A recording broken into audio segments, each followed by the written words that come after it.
ঈদুল আজহার টানা ছুটির কারণে চট্টগ্রাম বন্দরে কন্টেনার ডেলিভারি কমে যাওয়ায় কন্টেনারের চাপ বেড়েছে। বন্দরের বিভিন্ন ইয়ার্ড, টার্মিনাল ও জেটিতে কন্টেনার জমে গেছে স্বাভাবিকের তুলনায় অনেক বেশি।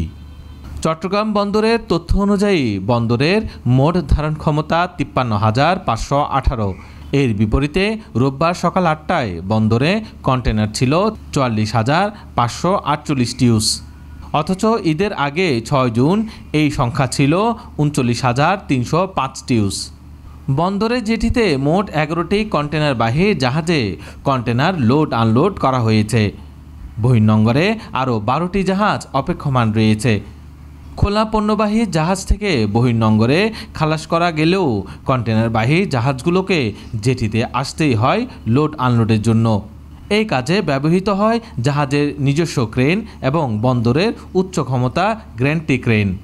বন্দর ব্যবহারকারীদের বক্তব্য অনুযায়ী ঈদের দিন শুধু এক শিফটে কাজ বন্ধ ছিল, বাকি দিনগুলোতে ২৪ ঘন্টা অপারেশন চালু ছিল। কিন্তু অধিকাংশ পোশাক কারখানা ও খাদ্যপণ্য প্রস্তুতকারী প্রতিষ্ঠান ছুটিতে থাকায় কন্টেনার ডেলিভারি গ্রহণ কমে যায়। ফলে লোড আনলোড স্বাভাবিক থাকলেও ডেলিভারির অভাবে কন্টেনার জমা বাড়তে থাকে।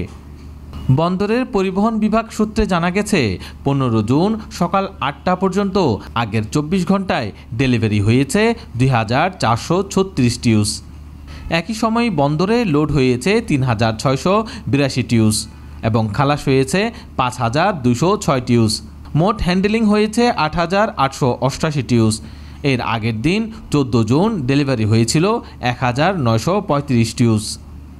বন্দরের একজন কর্মকর্তা জানান, আমদানিকারক ও রপ্তানিকারকরা ঈদের ছুটির বিষয়টি মাথায় রেখেই অনেক আগেই জরুরি পণ্য খালাস করে নিয়েছেন। এখন যেহেতু শিল্প কারখানায় কর্মচাঞ্চল্য ফিরে এসেছে, তাই ডেলিভারিও বাড়ছে। আশা করছি বন্দরের দক্ষতা ও বিভিন্ন সংস্থার সহযোগিতায় পরিস্থিতি দ্রুত স্বাভাবিক হবে।